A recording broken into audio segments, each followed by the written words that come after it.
What's up, you guys? Sean Ross Sapp, managing editor of Fightful.com, FightfulWrestling.com, FightfulMMA.com, where we had your UFC 225 coverage last night, and FightfulSelect.com. I'm bringing you this show as a free preview of the Fightful Select service. We have a lot of premium content up there, from Q&A shows to members-only podcasts, extended segments. Sometimes I post Raw and SmackDown production scripts up there, early access to my weekly column, the Fightful Wrestling Weekly, where I talk about 1,000 words of exclusives, behind-the-scenes info, give my take on it a little bit, but definitely worth at least checking out. You can head over to youtube.com/Fightful if you're on the fence, and I have a bunch of free preview content up there. We also do retro reviews, all kinds of cool stuff in that regard, so check it out. This show is the essentially the anchor of Fightful Select. I usually preview, review Ring of Honor, Impact, NXT, 205 Live, virtually anything that's not Raw and SmackDown related. And today we're going to review Dominion. I've got John Morehouse joining me. After that, I'm going to talk some Impact, Ring of Honor, 205 Live, CM Punk's future, and the exclusives from the weekly. John, how are you? I'm good. That's a lot of wrestling that you've got to talk about today. It's a lot of wrestling I have to talk about every week, but this week was exceptionally busy. Yeah. We had, in one day, I took in however long the New Japan show was, 5 hours, 5.5 hours, and then UFC started early and ran long. It was a 7-hour show. Needed to do a podcast then, and then, of course, I was up talking to Corey Graves all night. That was quite something. I wanted to go ahead and get this out of the way. Chris Hardy, one of our Fightful Select subscribers, I missed his question on the Q&A show, and I told him I would get to it. He says, any word on the 205 Live tag team belts? How do you feel about them getting titles? Yes, I know that the designs were submitted months ago. That was done. However, them splitting up Itami and Tozawa made me question if they had pumped the brakes on that or not.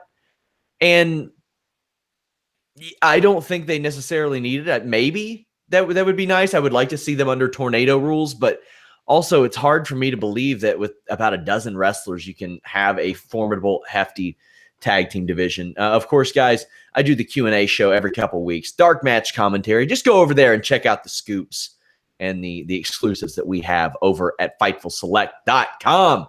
But now it's time to talk New Japan Dominion. John, I got to tell you, I watched the last two matches first. Okay. That was quite a way to spend a couple hours. That was a nice way to spend a couple hours. I watched the whole way through, which it was great. But as an older fan, I miss when shows weren't 4 and 5 hours long, man. Like, even when they're good, it still sometimes can be tough to kind of get it through, especially when you're, you got other things you got to do. You got wife and kids and work and things. And then when they're not good, like Supercard of Honor, it just feels like an interminable slog. So I would like to see shorter shows. I don't think that's going to happen. I would say covering Supercard of Honor, as you did for us, would sour anybody on the long show thing, because that show didn't need to be that long. That show didn't need to be 2.5 hours long. We don't need to go back to that. But just as good as Dominion was, it was difficult even watching it. I was having to break it up in chunks all day long because of, kids and things, and family was having a yard sale, which was, as miserable as yard sales are. And just, it was, you're right. The last two matches were something. Sorry, my mic was muted. Let's go ahead and get started. LIJ defeated Roppongi 3K, IWGP Junior Heavyweight Tag Team title match. Roppongi have turned into one of my favorite in-ring teams, but I didn't think this was necessarily the best effort from either one. I love the LIJ's kick and sidewinder suplex that they did at the same time. That was really cool. Show got dragged around the ring forever, like held by his hand for this Irish whip. I thought that looked really weird. However, there was this last ride lung blower that was really good. A crappy ending to this match, I thought. Just not really strong. It was really rough. The in-ring work, considering how good these two teams were, just wasn't quite on par. However, I got to give Don Callis credit. I love the little things he does in commentary when he's not saying things like, oh, they're going to have this many stars in the matches. When he brings up the difference between wrestling boots and amateur shoes. Yeah, that was good. That was good stuff. He talks about how boots protect the toe a little bit better. That's really good stuff. That's what commentary should do. It should accentuate the story. As someone, we've both done it. That was, I think, really him and Kevin Kelly. When Kevin Kelly first started doing the New Japan stuff and when they started working together, I thought they were kind of meh, but they've really come into their own. And I think they're doing a great job. And I thought they did a good job telling the story about how, showing you'll have to figure out how to be, basically they got to figure out how to cheat to beat the Suzuki Gun guys. But I will agree with you that the match was just kind of there. Like, it got the crowd going, but the finish was dumb, and it wasn't on par with other junior heavyweight tags that they've had to open big shows like this in the past. I would put the next two matches in also just their territory. Juice Robinson and Finlay defeated Jay White and Yoshihashi. I don't particularly care about Yoshihashi, and that's why I want to compliment the commentary team again, because Kelly and Callis were bringing up scenarios and about how he's not had confidence about him, and maybe an excursion would help, and maybe he's out of the G1. I think a haircut's in order. That's for damn sure. That's for damn sure. But I've not seen a Jay White match yet that I couldn't miss. As I've seen this run for Jay White, and I feel almost obligatory. I got to say, nice guy. I've interviewed him, kind man. But I look back and I remember after Wrestle Kingdom, myself and Robbie Radford were talking about it on the podcast, and we were like, man, a little surprised they had Tanahashi beat Jay White. That was the right call. Tanahashi beating Jay White at Wrestle Kingdom was the right call. Yeah, Jay White is just, and it's the thing. I liked him when I saw some of his Young Lion stuff, and it was good. As far as that stuff goes, and then some of his Ring of Honor stuff was also good. Was it him and I think it was Ospreay had like a really, really good match for Ring of Honor. And this, I don't know if it's the Switchblade thing or what it is, but he is just kind of there. And I would imagine unless he drops it before July, he's probably going to be in the G1, which I'm not looking forward to. That's bad idea. Yeah. And Cody's not going to be in the G1. At least according to his Twitter, he says that he's a little too busy with All In stuff to participate in that. Who's that?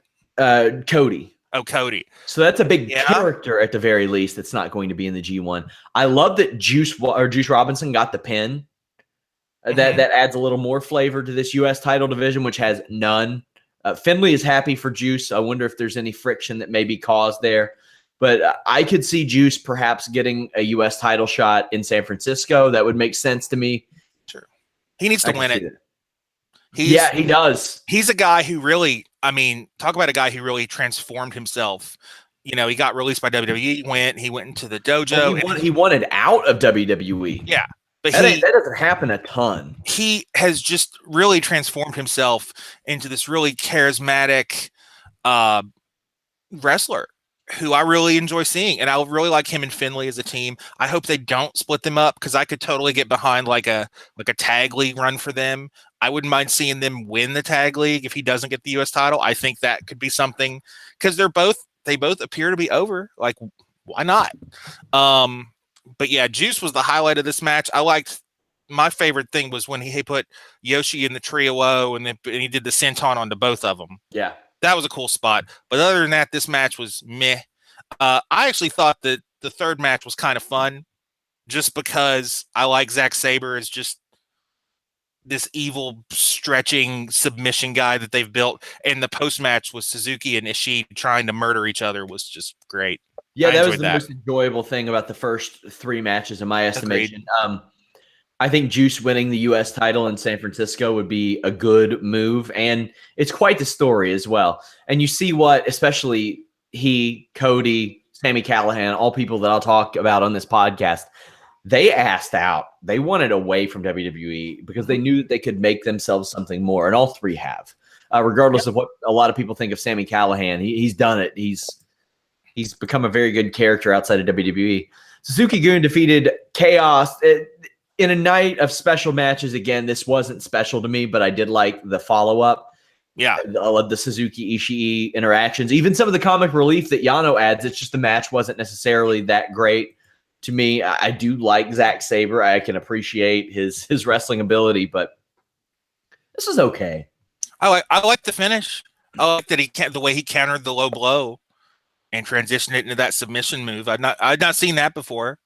And when you've been watching wrestling for 30 some years, when you see something you've not seen before, that's I always appreciate that. I certainly appreciate that when you take in as much wrestling as any fan does that watches wrestling as on a weekly basis. If you can show me something new or different in a 3-hour Raw, then that's great. I think everybody should strive to do that in their matches, at least when they have time to do so.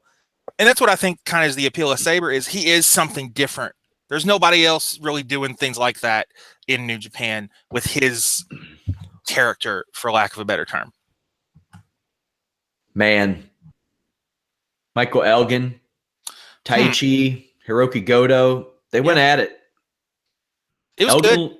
Elgin looked reinvigorated in this match, I'll say. I thought this was going to be like the go get some coffee, let the dog out, just let it run match, but it was not. No, it was good. Anytime anybody ever says, hey, you ever seen a good Tai Chi match, you could point him to this because he was the least of the three, but he played his role, I thought, very well. Slim Down Elgin got to really kind of show his stuff, which was great. I actually watched this with my younger girl because they got me tickets to the Daytona Beach show later this month. Yeah. Yay. And I was like, hey, watch some of this so you see kind of what it's going to be like. They don't really like wrestling, but she liked Goto. She's like, he makes it look real, which I think for someone who doesn't watch wrestling, that's about the highest compliment you can give a guy. Goto's never going to be, I don't think, the headliner. Lord knows they've tried, but he's a good B+. He's a good B+ player. He's about the best B+ player you got. I look at him and I'm like, he is exactly what WWE wanted when they got Kenzo Suzuki in like 04, 05. He is the right size, I think. Suzuki was a lot better, or a lot bigger, rather. But not better. Not better. Definitely not better. But no. If Goto was about 2-3 inches taller, I think that's what they were begging to get out of Kenzo Suzuki and a Japanese star. And that's it. I mean, he didn't have to be like this overwhelming personality or anything. He had Hiroko there to help him, but they didn't get that. I thought Elgin stole the show in this match as well. I love the use of the Queen suplex, which is the suplex on from the electric chair where he holds the wrist. That was really cool. A really fun dynamic despite the Tower of Doom. Taichi hit both men with a mic stand but couldn't win. And then Elgin just went on a power bomb party and won. This was very good. I really enjoyed this match. My only thing about it, as good as it was, I don't think you see that result if it's Impact or WWE Ring of Honor, given the news of the last few months. I don't think there's any way he wins that match. Well, there's still a lot of issues surrounding that. There is a lawsuit pending, and it's hard for me to pass judgment until all the stuff comes out. Some crazy stuff's been coming out. We won't go into that. You're way more plugged into that than I am. Yeah. I've met him before. I interviewed him for Fightful. You did. It was a pleasant experience. We talked about his wife, who I was a big fan of when she was wrestling. I don't know who's right on that. I'm just saying with everything surrounding it, there's no way an American company would put a championship on him right now. Oh, he got renewed, and that's the thing that I think may hurt him almost akin to Chris Amon, is that he's claiming that this hurt him professionally, but he got a New Japan deal. Now, that's your deal. Yeah, but he did get pulled from several bookings in the States, so we'll see. We'll see. Him and Goto one-on-one will be good, though. That'll be, if that's where they're going, I can get behind that as a match. Yeah. Young Bucks defeated LIJ to win the IWGP Tag Team Championships. I think the Young Bucks are just such an infusion that this heavyweight tag division desperately needed. In that same breath, I would say Sonata is as well. Sonata and the Young Bucks adding this new dynamic to a division that, oh my God, for a while, I liked Tama Tonga, but it was Guerrillas of Destiny against a couple other lumbering guys. And they're not really lumbering guys. They're smaller guys, but the dynamic wasn't great. I can't pretend I've had a ton of interest in this division until they came along and Sonata got involved. The heavyweight division got the hype that I thought that the junior tag division's wrestling deserved to get. And I have been on board for a while with just combining the two. Yeah. I mean, I thought that's where they were going a couple years ago. I thought the Bucks were going to just beat the Briscoes. yeah, I thought Unify. that was the way it was going to go. Yep. I liked that this match was a lot different than the Young Buck matches that we've seen over the past 6 months because Matt has been selling the back hardcore, but instead it was Nick selling because he missed on a kick. On the foot. It missed on a kick, hit the post, and his kicks are such an integral part of his offense now.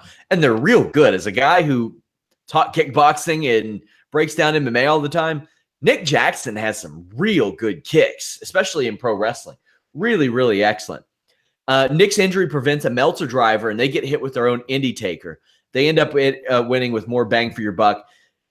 And it wasn't even the in-ring that I thought was particularly that good, and it was. But they have developed, the Young Bucks being they, into some of the best storytellers both in and outside of the ring in the world. So if you're still one of those people that are saying Young Bucks don't sell and Young Bucks don't tell stories, then you're just not watching. Yep. I mean, they're out to prove a point this year. And I think they've been out to prove a point since Wrestle Kingdom that they're not just spot monkeys that can't sell. Like they're selling, like you said, Matt Jackson's been selling the back for 6 months. Oh, I'm sure Nick's going to be selling the foot now for a while. I'll let you all in on a free preview scoop. It was several months ago.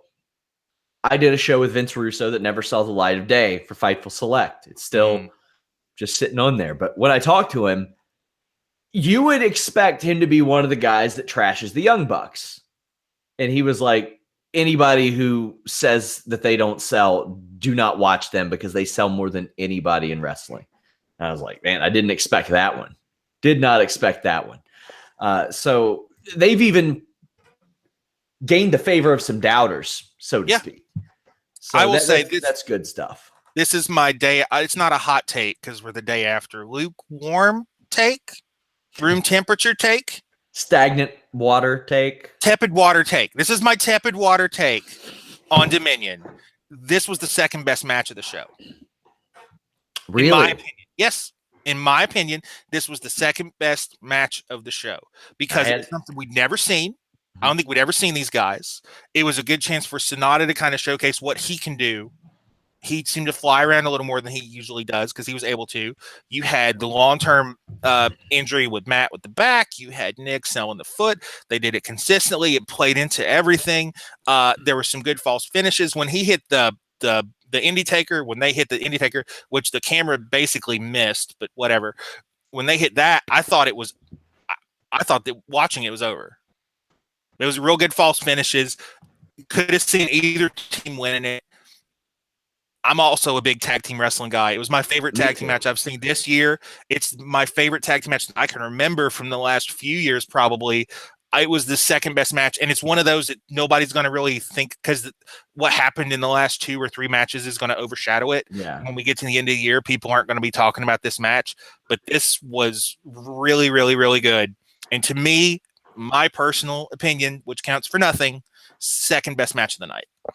Well, I'm clearly a tag team wrestling guy because for the last 2.5 years, I have been FVWA tag team champion. Oh, in front of those 150 to 200 rabid fans at the Aberdeen River Park. Bullet Club. Yeah. Yeah. Bullet Club defeated Jushin Thunder Liger, Rey Mysterio, Hiroshi Tanahashi. It is real weird to think that Hiroshi Tanahashi is an afterthought in any match, but he is here. That's weird. When you look at this and you look at the landscape of things and you look at who's in the match and you're like, maybe at best he's the 4th most interesting person based on future plans, because with Rey Mysterio, it's like, is he going to face Liger? Is he going to face Skrull? You have the Cody and Skrull issues. You have, Liger and Mysterio were supposed to face off. Paige, I'd put him ahead of Paige in that regard. Sorry, Hangman, I know we talk to you all the time here. Although he carried this match from a wrestling perspective. Yes, he did. He carried this match. He sure did. And that may have put him ahead of Tanahashi in that regard. There's really good work here, and Mysterio worked really well with Skrull in particular, I thought. I expected miscommunication between Cody and Skrull or Liger Mysterio, but we didn't necessarily get that. And considering the new BTE that dropped this weekend, which I will talk about later, I'm even more interested in the winding road that Bullet Club faces. I would hope that they run back Liger and Mysterio, or they run that in San Francisco, because that's a match that California was supposed to get. Mm-hmm. What did you think of the match? Well, the match, I thought it was just cool to see like this wrestling super friends going against three guys who I'm sure, grew up to like guys that you've probably idolized and watched and were some of your favorites growing up, I'm assuming. And it was really cool seeing them all together. The match itself, I thought, was just kind of okay. It was fun, but I didn't know how really good it was. It felt like, how you go to like your local indie and they bring in the names, and so you put your best guys against the names, but nobody really wants to get hurt, and so everybody just kind of goes about 2/3 speed the rest of the way, and everybody gets the spots that kind of make everybody happy, and then by hook or by crook, whatever, your local heels win because they're the ones that are going to be back next month at the Armory or whatever. That's what this match kind of felt like to me, except of course on a way bigger scale. It was cool seeing Ray in there. It was weird. His mask was super cool with the half New Japan Lion. I thought that was real cool. I'd like to see a Ray and Skrull match one-on-one for sure. I'd like to see a Ray and Page match one-on-one. I thought their exchanges was like the biggest highlight of the match in the ring. And Tanahashi was present. Yeah, he was there. He was there. Certainly there. He was there. It's weird because like it feels like maybe that I'm sure he's going to be in the G1 and all that, and Tanahashi is always going to be, Tanahashi, I guess. But it feels like that match with Okada last month may have been the start of maybe they're going to de-emphasize him a little bit. I don't know. Like, I'm not saying, he's going to be in the New Japan Rumble come January or something crazy like that. But, he is getting up there. His body's got it already breaking down. The main event, I think that a lot of possibilities are available, because I mean that really opens things up. It'd be like I mentioned on the UFC 225 post-show podcast last night. Go check it out, you guys. Plug Demetrius Mighty Mouse Johnson. If he loses the flyweight championship, that opens up the division. Yeah, Okada losing the IWGP Heavyweight Championship opens up the division, and we have a bunch of fresh stuff for Kenny Omega. Speaking of IWGP titles, the junior heavyweight title, Hiromu Takahashi defeated Will Ospreay. The action here was insane. I pride myself on being able to break down wrestling. I don't even know how to begin to break down this, besides that it was 100 miles an hour, and they found a way to drop each other on their heads a bunch of times without making it look even remotely dangerous from an execution standpoint. Like, I saw it, and I was like, yep, they're going to be okay.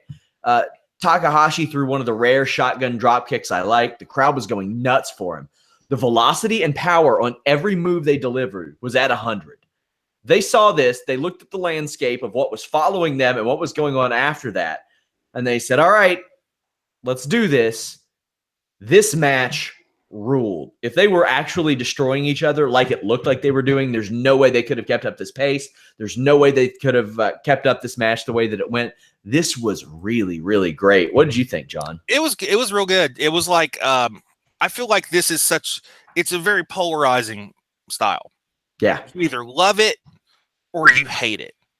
And I do agree with you. Everything looked as safe as safe is relative when you're talking about a match like this, like, and I agree with everything. Look, like, okay, that was, that didn't look like a catastrophic landing or anything, but man, I just wonder about the accumulation with these guys, like, I really hope that these guys can walk around when they're my age, because they're both super talented guys with a lot of talent. I liked some of the little things. I liked how the peeled back mat there at the very beginning was it was your gun on the mantle. The minute he did, I was like, oh, and then sure enough, later he kind of twisted to try to avoid as much of it as he could. That played back into the finish. I think the right guy won for sure, given just how hot he was coming off Super Juniors. I also think it's interesting as we head forward for New Japan, where they have the new president or CEO or whatever title he is, and him being a Westerner, and now you've got foreigners holding they held every title in the heavyweight division. Well, I think they want to sell out San Francisco, and they're not on pace to do that so far. And I hope they realize that the key to that isn't necessarily putting the titles on people who speak English as much as it is maybe not booking six-man tag matches. Maybe announce your card more than like 2 days before the show. Yeah, that helps. Too. I think they got a little lazy after Long Beach sold out with no effort. That being said, I agree with you about it doesn't matter who's holding the title. I'm real glad we already have tickets to Daytona because I'm sure with Omega now being champion and being there, the tickets for that are probably going pretty fast. Yeah, I really like this match. I don't think I liked it as much as you. I think if we're looking at the quote-unquote iconic junior matches from the last few years, there's 2 or 3 I'd put ahead of. There's a few I'd put ahead of it. And I also just like tag wrestling, but this one is definitely good and was it's worth watching for sure. Yeah, we'll have people at Daytona for New Japan and obviously you, and then Ring of Honor that following Saturday for the TV taping. So keep your eyes on that at Fightful.com, guys.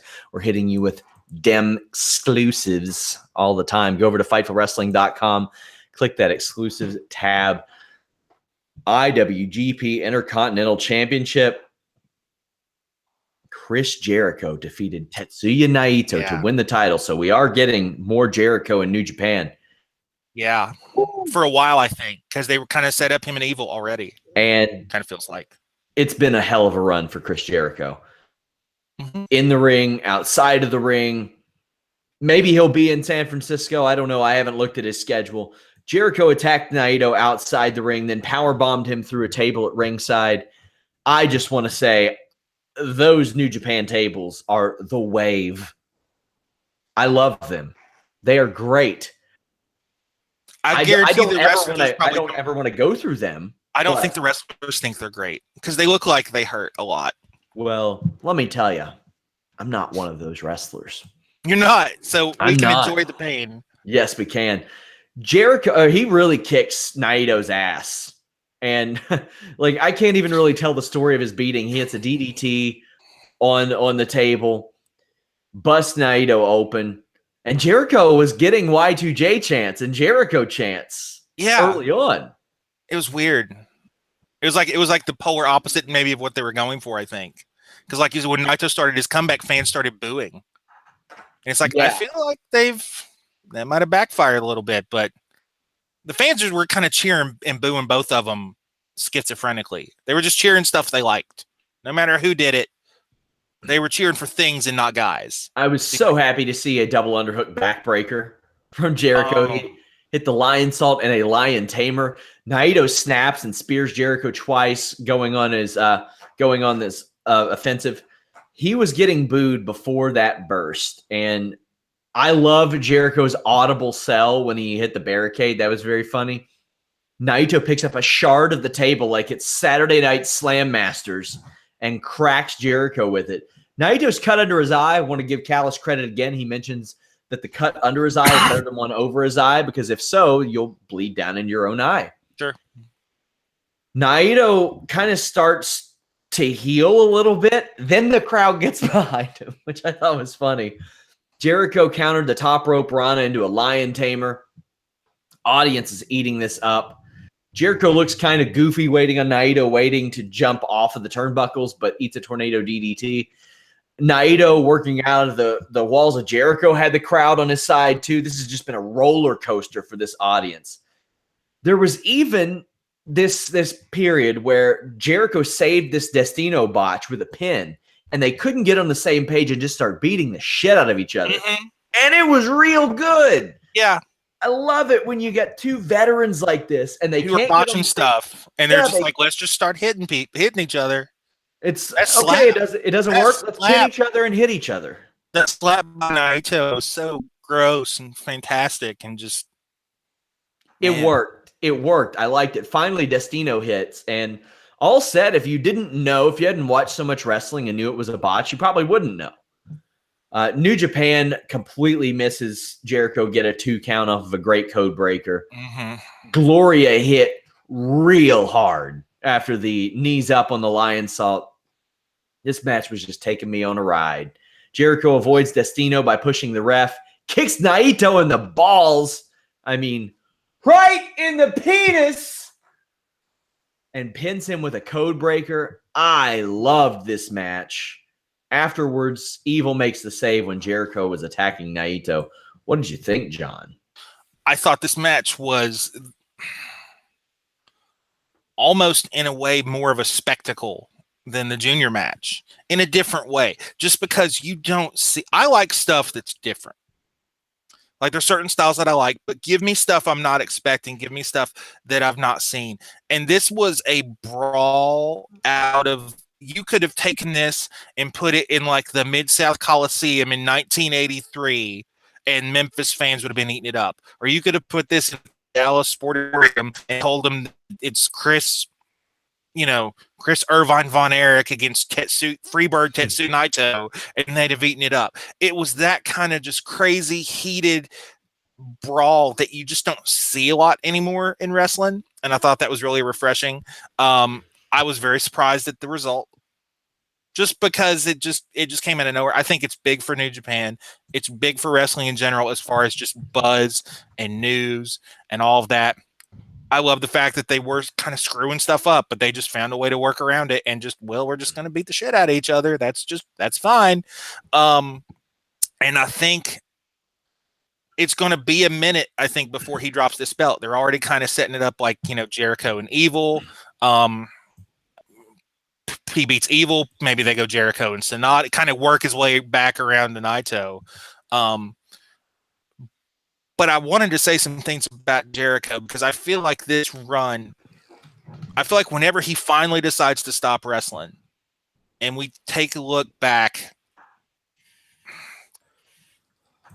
I think it's time to start talking about him as maybe, if not the greatest ever, top 5. Not greatest like in the ring, not greatest technician, but the greatest professional wrestler and all that encapsulates because of how long he's been doing it. How many times he has reinvented himself, how many different audiences now he's gone and done it successfully, all the places he's wrestled, all the people he's wrestled, all the titles he's had, just the creativity he shows. I think it's amazing. I think it's amazing he's still performing, not necessarily like technical masterpiece wrestling, but performing at such a high level after doing this for so long, and his body's still able to hold up. I know part-time schedule, but still, man, to me, it's amazing. And WWE still calls him up and they're like, hey, can you work our tour in Asia? Can you appear at Raw 25? Can you come in and do this U.S. title match on SmackDown in the main event? Can you work the Greatest Royal Rumble? It is quite special. And longevity is important. And Jericho has been on a national scene, well, essentially, since ECW in early 96. So 22 years he has been on national TV. That is something incredible. Also, something incredible was this main event. Kazuchika Okada against Kenny Omega. Kenny Omega defeats Okada before the 2-year mark of this IWGP Heavyweight Championship reign. I mean, by statistically at least, the greatest IWGP Heavyweight Championship reign of all time ended by Kenny Omega. In my match ratings over on Fightful.com, which I post after pay-per-views and Raw, SmackDown, I gave it a 10 out of 10, and that seems to be the standard for big-time Kenny Omega matches. And Okada even took it a step above in this match. And, I mean, usually when I'm rating an Okada match, it's usually 8.75 or 9 out of 10 at the very least. I think he went above and beyond. 2 out of 3 falls. They went 70 minutes or 69 minutes, something like that, including the 2-minute breaks in between falls. The first fall, 28 minutes, 47 seconds. The second, 19:10. The third, 16:53. This was nothing short of amazing. They had to go back to the well a couple of times. But Jesus, man, this was special. Yeah. To me, being older than you, I've been watching wrestling a couple of years when Flair and Steamboat was the thing, right? Like we watched that live on TBS because we were too cheap for the pay-per-view, whatever. Flair, Steamboat, 2 out of 3 falls, New Orleans. And to me, that's always been my go-to on the greatest in-ring rivalry. It's always been my benchmark, you know. And now I think, I'm not saying this is better, but it's on par. You know, it made me want to go back and watch all 4 of these matches again, and then watch the Flair Steamboat ones too. It's tough to compare eras because what worked It is. then doesn't always work now, and what works now wouldn't have necessarily worked then. But what they did definitely worked. Kenny Omega has Kota Ibushi as his second instead of the Bucks. There is an incredible series of counters that leaves both guys tumbling outside the ring for a sell spot early. Before that, the two had kind of played mind games for a few minutes. Omega connects with an awesome V-trigger as Okada goes for his body press over the railing. I will say I had a couple of negatives in this match. Okada's 2018 pants may be as bad as Mickie James' flappy pants.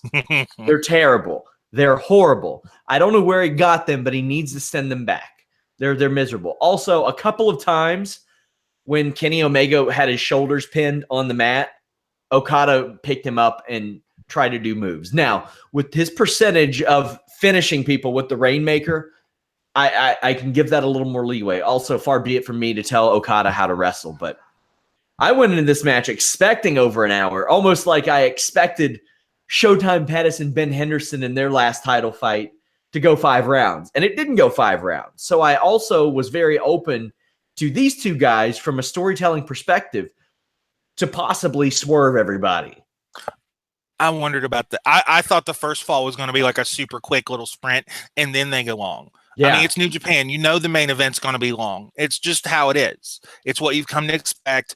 Any show, in any big show, it's not just a Korakuen Hall road to whatever it is.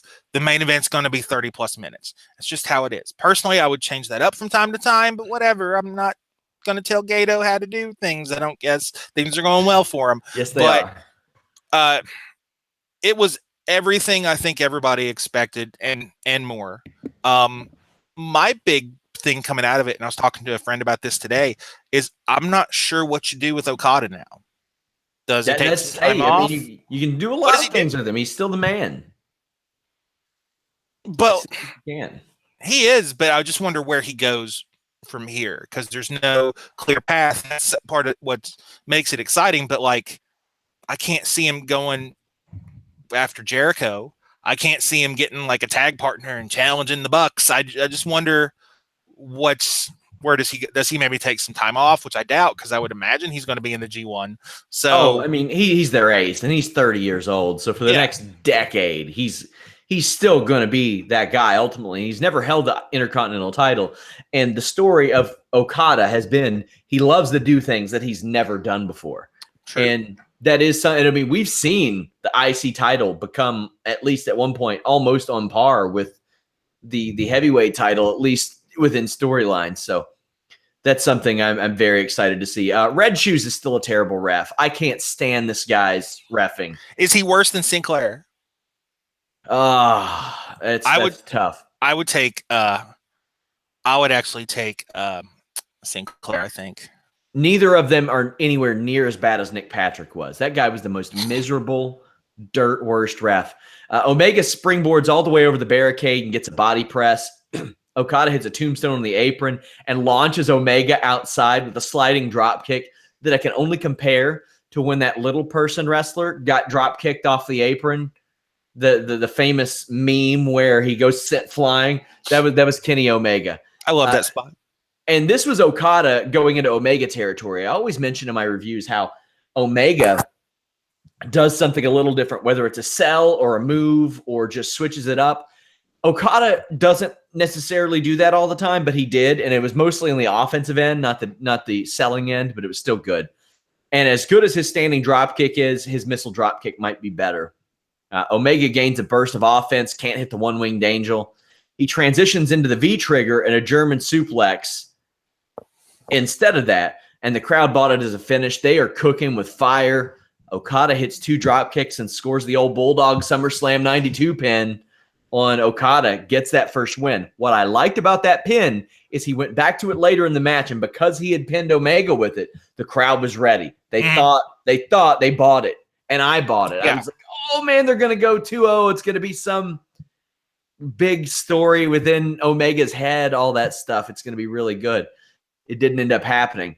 There's a 2-minute break between falls, and then Okada drop kicks Omega outside the ring.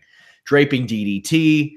They go Omega working his way back in the ring and hits a loud chop that really only served to anger Okada. Omega gets the table, places it on Okada at ringside before hitting a coup de grace, essentially. I thought that was also a really good touch throughout this match. There were a lot of moves, and I mean, that's a normal part of his arsenal. But it was almost, he paid homage to former Bullet Club leaders with regularity. Oh, I didn't catch that. Yeah, there's the coup de grace, there's the Styles Clash. I wish he would have done the Carl Cutter, essentially. I thought that would have been. It didn't register with me because there's so much to take in on this whole show, but especially this match. I didn't make that connection. That's good. Well, 40 minutes in, I thought that it felt like 20 minutes in. Okada hits essentially the amplified attitude adjustment, which is a fireman's carry into a vertical suplex. Then Omega catches Okada going to the top rope in time to catch him with a cross-legged brainbuster off the top. It was 42 minutes in, and they looked fresh as daisies. I loved Omega selling his ribs, even as he ran the ropes. He was holding the ropes. And with a tornado DDT, he jumped with one arm, held his ribs with the other, and finished the move, John. But Omega doesn't sell. Him and the Bucks, they don't sell stuff. Remember that. What kind of an asshole watches this match? And there is one out there, I'm sure, that watch this. Man. Yeah, it's coming. Like the Cornette podcast is coming, I'm sure. Oh boy, I'm sure he didn't watch it. German suplex off the apron through the table is teased, but Okada holds on to the ropes. This is just really good. Omega switches to a dragon style. That doesn't work. Teases a one-winged angel, but hits a spiked Rana at ringside. Tries to get the count out on that, but Okada makes it back in. Omega goes for the one-winged angel again. Eats a tombstone instead. Rainmaker. But he doesn't hit it. We get this awesome spiked Uranagi. 50 minutes in is the first time they looked a little tired to me. I am not keen on Okada selling a Snapdragon suplex. I hate that. That is the only thing that and a couple other things. But Omega caught Okada in the air with a huge powerbomb and a V-trigger. Hit a double underhook pile driver for the near fall. The moneymaker. Isn't Kid Cash from your neck of the woods? He is. There you go. That's all we'll say about that is he is in fact from this area. 53 minutes in, we get the second fall with a one-winged angel. Okada has never kicked out of that. Whew. 53 minutes in. I really thought they were going to go past Daniel Bryan's 1 hour 17 or 117 mark for the greatest Royal Rumble.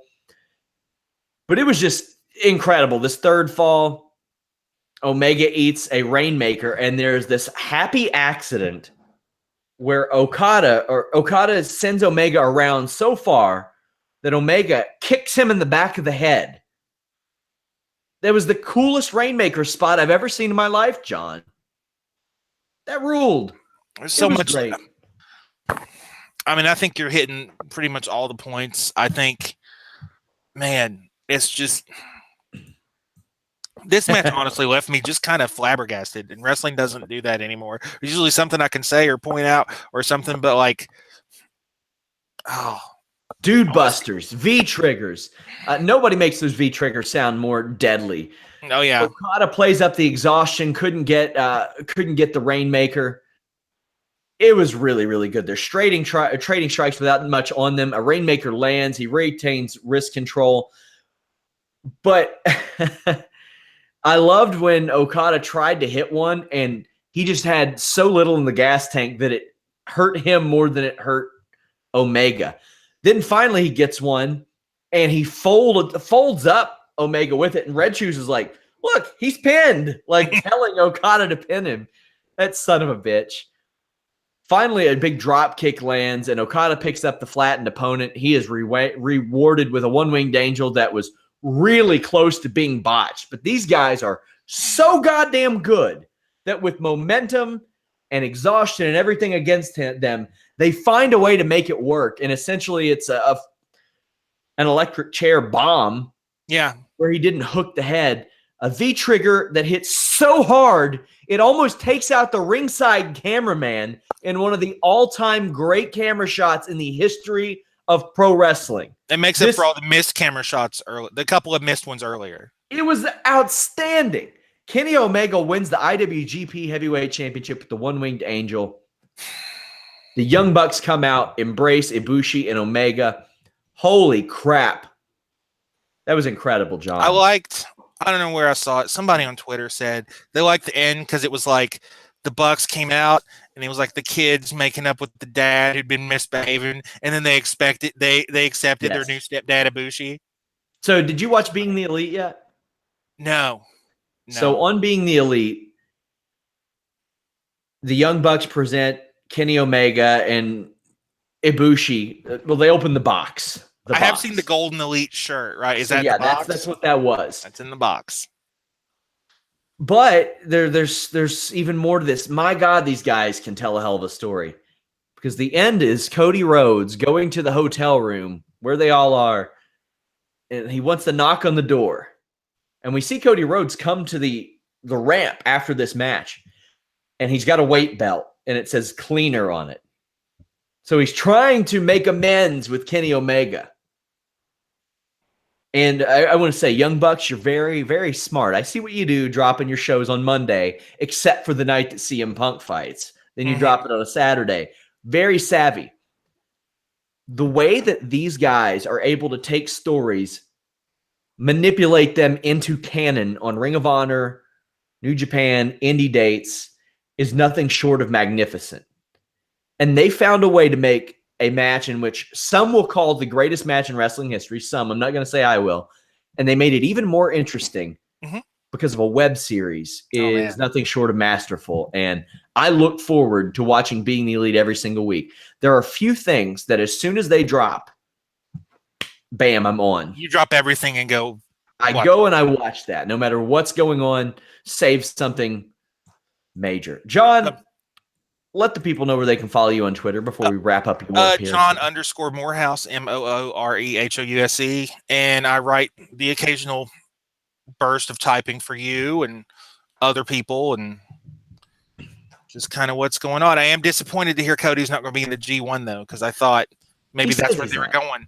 Kenny and Cody, in the dome, maybe for all three belts. Who knows? That would have been cool. Like Cody beats Dalton Castle, and then he beats Nick Aldis, and then we just have a big match for all three belts. How about that? That would be very cool. That would be very cool. I would love to see that. John, thank you so much for joining me for this Dominion review. No problem. We'll do it again. We'll do this again with some thoughts from Daytona. Yeah, I would love that. Guys, if you are new to Fightful Select, just go over there and check it out. We've got tons of stuff going on over there. We will bid John adieu as I go into 205 Live, all that stuff. I will kind of rapid fire these. You had Lince Dorado over Brian Kendrick. I'm getting a little sick of seeing all the combos of Lucha House Party and Kendrick. The Shakers are annoying as fuck, especially for baby faces. Drew Gulak is the highlight of this. But Lince wins, but who cares? TJ Perkins gets a squash. He is such an arrogant asshole on TV, and I really, really like that. Ali and Murphy went to a DQ. If WWE had MVP voting to determine importance to a brand, Buddy Murphy would maybe get my first place vote, because without him, I don't know that I think I'm probably about 10% as interested in 205 Live as with him. The guy is so good. He can work with anybody. He is a great heel foil. He did this great fireman's carry across the top rope where he dropped Murphy or dropped Ali. I don't like Murphy holding onto the top rope, waiting on a splash, but whatever. He does this cool F5 variation and a tornado DDT to the outside for Ali hits. Itami interferes, and usually I hate the idea of ruining a great main event to get heat, but Itami needed that heat. He really did. They want him to be a top guy on 205 Live because he's a lot of unfulfilled potential right now. And he needed that heat, and him disrupting the flow and disrupting the paradigm of 205 Live, I think, is great. So 205 Live, I enjoyed again. NXT, Shayna Baszler's not the greatest promo, but goddamn does she exude realism. Everything she does just screams real. And Nikki Cross is fantastic at what she does. Baszler and that punch was really, really good. TM61 went a squash. They needed to do that. Their highlight of this show, however, was their reaction to Lars Sullivan's training segment, where Lars Sullivan is beating up a bunch of dorks in the Performance Center. I want to say Lars Sullivan is underwhelming even in his Performance Center things, but hopefully this match against Aleister Black delivers. I think Danny Burch maybe should have beaten Roderick Strong, because Danny Burch and Oney Lorcan, as I've mentioned, have been marginalized for so long that I think that he really needs as many wins as he can get. But the thing that I like about him not winning is how much Undisputed Era does care about winning. That goes so long, so far in pro wrestling for me, them just caring. That matters. Also, Dunn selling like a babyface, it's so unlike him. I don't think it's really capitalizing on him as well, but you can only run back him and bait so many times. EC3 cuts a great promo on Ono. I hope that EC3 feuds with Ty Dillinger at some point on the main roster so we can have the perfect 10 versus the perfect tan. And he can make Greg Hamilton say, he has the perfect tan. Got to do it. Really good Dream Ricochet vignette. I like that too. Also, Lacey Evans got a new theme. Thumbs up. Thumbs up. Their match, they're being Lacey Evans and Kairi Sane. They played the hits. Sane got the win. They think more of Sane than Lacey Evans right now. She's a little further along, and they need that. And she could be a contender for Baszler down the line after Nikki Cross probably leaves. I was glad to see that Sane switched up the gear a little bit as well. Ciampa referenced Psycho Killer on the air and heels over it. I mean, I don't think they referenced that a lot. I mean, the crowd chants it, but I don't know that they referenced it a whole lot. Ciampa puts Gargano in the Gargano escape. They pull the end credits swerve where they put up the graphic, the copyright graphic, and Gargano attacks Ciampa and busts him open. This is just good stuff, man. I mean, I think that Chicago should be the end of the road, and then you move into EC3 and Gargano because that's ready-made. There's no reason EC3 shouldn't be pissy at Johnny Gargano after interrupting that match. Ring of Honor, Cody Rhodes and Bernard cut a promo. Marty Scurll interrupts. This is great. Marty Scurll interrupts and says that Cody is threatened by him, but they're friends, and he cares about him. This was a really good tease of the tension because they have this triple threat match with Dalton Castle coming up at the end of the month. They go to shake hands, and Marty grabs the fingers and teases breaking them, but instead just doesn't do it. That's good stuff. Tenille and her match with Karen Q looked like she was going through the motions a little early. That sure changed with the quickness. Karen was a good opponent, and she brought it, and I think made Tenille raise her work up a little bit. If Tenille can get down babyface facial expressions, I think she is going to be a great female draw on the independent circuit and Ring of Honor. Tenille got the win here. Silas Young gave Austin Aries no respect in this TV title match. Woo! I love the suicide dive foil, the barricade slam in this. Young was giving Aries a welcome back to Ring of Honor. There's this nasty apron Death Valley driver. Kenny King came in, kept Beer City Bruiser out of the ring, and then hit Silas with the title, and Aries wins and got a big reaction. Also, this was a great reaction. Also, if there was any doubt that Kenny Omega should beat Okada, go listen to that reaction when he hit that finish. It tells you they made the right call. The decision gets reversed, and Aries goes and kicks King and Sinclair, the ref, in the ball, right in the penis. Man, I've missed that 3 times. 3 times. Jesus, that was Ring of Honor. Impact Wrestling this week, they're very obviously setting up a Moose, Eli Drake feud. Moose needs to win that. I think Eli's on his way out, and I see Moose as the opponent for Aries in July at Slammiversary. That's just my speculation. Also, I'm pretty sure that Moose is under a contract for another 2 years, so you can really try to anchor your show to him, at least as best you can. I mean, if he's going to be around, go ahead and do it. That fight in the woods was goddamn entertaining. Eddie Edwards is not a good actor. Alicia Edwards screams way too much, but he being Eddie Edwards, strangled one of the OVE members.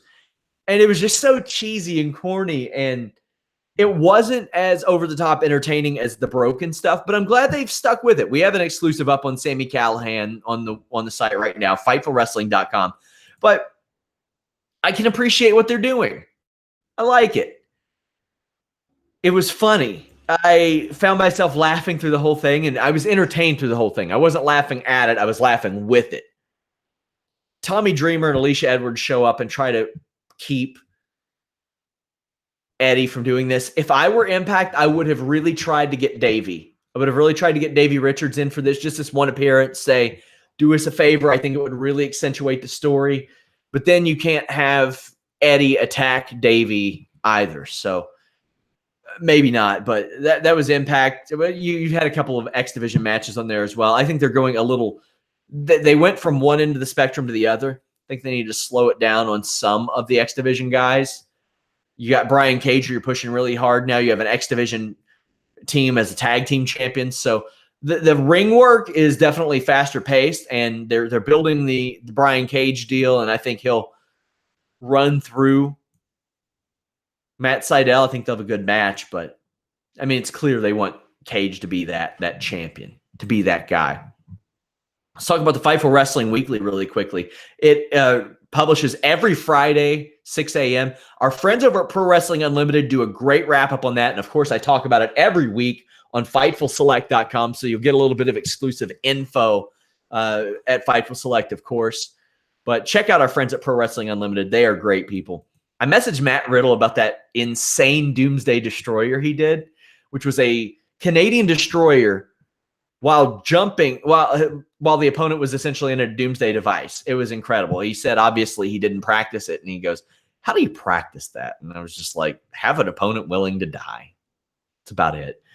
SmackDown producers this week, Tyson Kidd put together the handicap match between Asuka and Absolution. DeVille and Asuka's interaction particularly got high marks. The brief Carl Anderson versus Harper match was put together by Arn Anderson.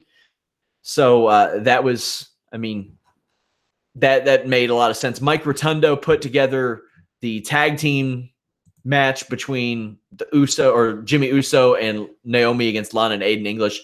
Adam Pearce pulled double duty by appearing in the backstage segment and producing Charlotte Flair and Becky Lynch. Michael Hayes put together the 6-man main event. Now, some of the the script notes I have, the Big Cass promo on Raw was only listed as Renee Young promo in the ring. Sorry, I'm reading this off of the Fightful Wrestling Weekly, getting a little jumbled here. The contract signing between AJ Styles and Nakamura was listed as the live shot, so it wasn't a pre-tape or anything like that. Also, the production script telegraphed that Paige would be hosting a Women's Money in the Bank Summit next week. The Raw production script included directions for before the show, including needing to hang the Money in the Bank briefcases, lowering the lights, setting up a stool. These aren't often included in the scripts. And this is the case for things later, for like achieving separation between Jinder, Rollins, Roman Reigns. Kind of unusual. Also in the script, Kurt Hawkins was supposed to fight Steph Curry in Houston, which would have made the jobber a big heel. But they changed that to James Harden because they wanted that reaction to be a babyface reaction. So either WWE didn't realize what they were doing, didn't realize what town they were, or just somebody put them in the know beforehand, though. So that's all that matters. Shows were titled Mask of Insecurity for SmackDown, a reference to the Carmella-Asuka feud, and Monday Night Raw was titled Believe in reference to the B Team's emerging success. So we obviously talked to CM Punk and Colt Cabana about their cases this week. Those interviews up on FightfulWrestling.com. Punk having this ruled in his favor pretty well opened up him to be able to make that comment that he made to us about how he was forced to work through concussions. That surprised me. It's really unlikely that WWE or Amon would want to try to go after Punk for a statement like this, considering the loss that they just experienced, and because this type of interview in Discovery and in testimony would open them up to several other wrestlers claiming that they maybe had to have to work through concussions. So I find it very unlikely that they'll go after Punk for this. There are also questions as to whether or not CM Punk and Colt Cabana's friendship was strained by this trial, as they hadn't appeared together in any form of media in quite a while. They seemed friendly during the case, and Punk told us that he was happiest for Cabana that he didn't have to go through this anymore. Punk never speaks to pro wrestling websites for any reason, but this was a special occasion. He talked to us, he talked to WrestleZone, and that was really it. He talked to Chris Van Vliet, who is also on red carpets a lot. He works for TV stations, so that's how he gets access, and he won a goddamn Emmy. But we also spoke to Punk in 2016 ahead of his fight, and he talked to us about AJ Lee. So he's, despite having me blocked on Twitter, he does give us time of day here and there, but it's really rare. AJ Lee, we were told, jubilant after the trial. Fightful also spoke to Colt Cabana out of the courtroom, and he joked that we were going to get in trouble because our camera caught like a brief second of the inside of the courtroom, which you're not supposed to do. But he told us that he felt confident throughout the trial, but his attorney had prepared him for the unpredictability of a jury. His attorney retired after this case and said that he had never in 40 to 45 years of law experienced such a quick verdict for a trial that took so long to complete. Despite all this, he never considered the podcast in question as something he'd done wrong. He just wanted Punk to tell his story. He also encouraged podcasters to get insured, but I have to say, this lawsuit is a big victory for wrestling podcasting too, because I often say this. I take great pride in the work that I do and the journalism that I do, and I'll talk more about the Corey Graves CM Punk thing throughout the week. I've still got to do some work on that. That is up at FightfulWrestling.com as well. But when we're on a podcast, I can't take things way too seriously. That's not fun for me. That's not fun for viewers. That won't help us gain subscriptions. It won't help us gain readers. When I write something and it's a news article, it is done with out of complete objective reporting, and I don't take a side. When I'm talking on a podcast, it's a little more of a form of entertainment. And I'll clarify when something is rumor and when something isn't what I'm reporting. So Colt Cabana going through this and also encouraging podcasters to get insured. That is a good piece of info.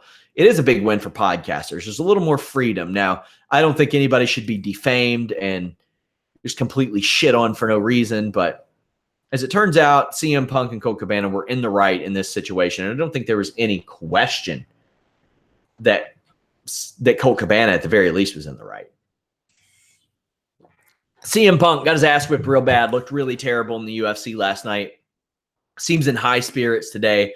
Said that he considers himself 1-1.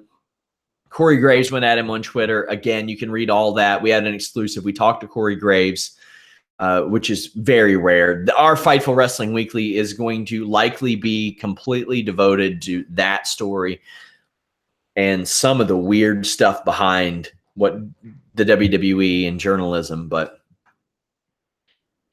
as far as pro wrestling, I was convinced that maybe Punk was going to come back.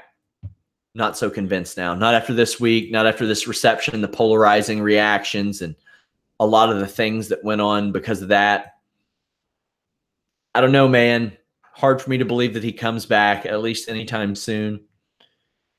I think that when one or two people don't necessarily like CM Punk, he thinks that an entire business necessarily doesn't like him. I have my full breakdown of the CM Punk thing on our 225 review. Go check it out. It's worth it.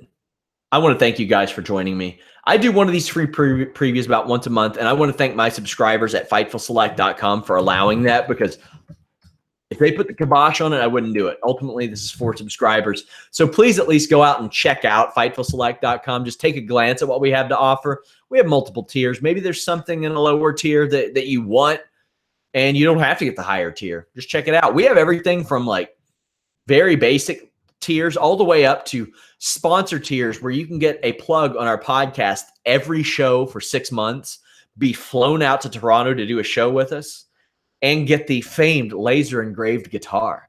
And those rates that we do on those sponsor tiers, we've had people say, oh, how can anybody afford that?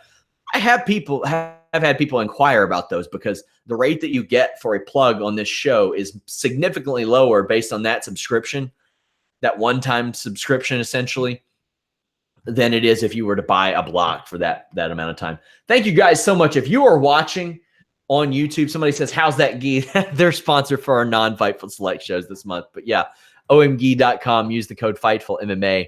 That helps us out. Also, tell them you heard about them from us on Twitter. Thank you guys so much.